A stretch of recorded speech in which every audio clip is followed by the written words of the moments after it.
Friends, welcome to my channel. మీరు ఇలానే AP ప్రభుత్వం నుంచి వచ్చే అప్డేట్ న్యూస్ ని తెలుసుకోవాలనుకుంటే వెంటనే మా ఛానల్ ని సబ్స్క్రైబ్ చేసుకోండి. అలానే మీరు ఈ ఫస్ట్ టైం మా ఛానల్ ని కనుక చూస్తున్నట్టయితే వెంటనే లైక్ చేసి షేర్ చేయండి. ఇకపోతే వీడియోలోకి వెళ్దాం. జూన్ 4వ తేదీన బాధ్యతలు స్వీకరించిన జాతీయ ప్రజాస్వామ్య కూటమి ప్రభుత్వం గత ప్రభుత్వ విధానాల్లో అయితే లోపాలను సరిచేసుకుంటుందనే చెప్పవచ్చు.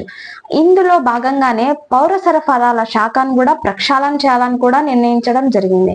అయితే కొద్ది సంవత్సరాలుగా పంపిణీ చేస్తున్న రేషన్ సరుకుల్లో చాలా మార్పులు చోటు చేసుకున్నాయని, పంపిణీ చేసిన ప్యాకెట్లలో కూడా గ్రాముల్లో తేడాలున్నాయని అయితే గుర్తించడం జరిగింది.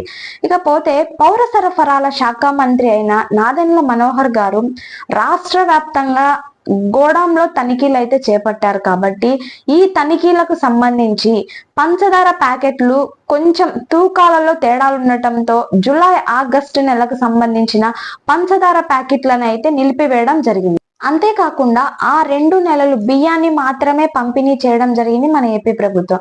అయితే ప్రస్తుతం సరిగ్గా తూకం తూచి కేజీ పంచదార ప్యాకెట్ లో ఎటువంటి లోటుపాట్లు లేకుండా తయారు చేసి వినియోగదారులకు పంపిణీ చేయబోతున్నారు మన ఏపీ ప్రభుత్వం అండి. అయితే ప్యాకెట్ రంగును మార్చి రేషన్ షాపులకు అయితే పంపిస్తున్నారు. ఇకపోతే వచ్చే నెలలో బియ్యంతో పాటు పంచదార కూడా ఇవ్వబోతున్నారు మన ఏపీ ప్రభుత్వం. రేషన్ కార్డుకు కేజీ ప్యాకెట్ పంచదార కేవలం 17 రూపాయలకైతే ఇస్తున్నారండి. అక్టోబర్ నెల నుంచి కందిపప్పు, గోధుమ పిండి పంపిణీ కూడా చేయబోతున్నారు. అంతేకాకుండా అన్న యోజన కార్డు ఉన్న వారికి కేజీ పంచదార 13 రూపాయలకే లభించబోతుందండి. దీనిలో భాగంగానే పౌర సరఫరాల శాఖ అధికారులు కొన్ని జిల్లాలకు సంబంధించి రాగులను అయితే కేటాయించడం జరిగింది. కాబట్టి రాగులు ఎన్ని కేజీలు తీసుకుంటే అన్ని కేజీలు బియ్యం తగ్గించి ఇవ్వడం అయితే జరుగుతుంది. అయితే 3 కేజీల వరకు రాగులను రేషన్ లో ఉచితంగా తీసుకునే వెసులుబాటు అయితే కల్పించడం జరిగింది మన ఏపీ ప్రభుత్వం.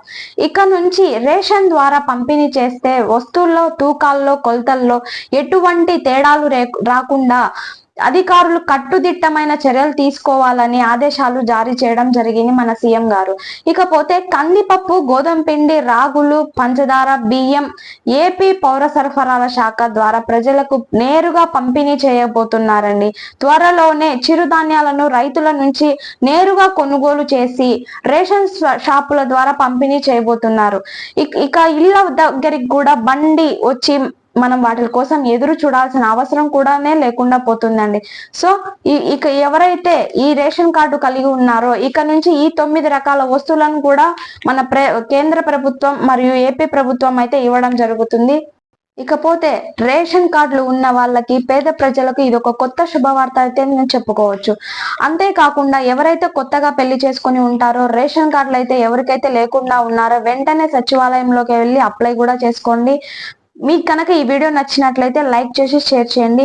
ఏమైనా డౌట్స్ ఉంటే కింద కామెంట్ సెక్షన్ లో కామెంట్ చేయండి.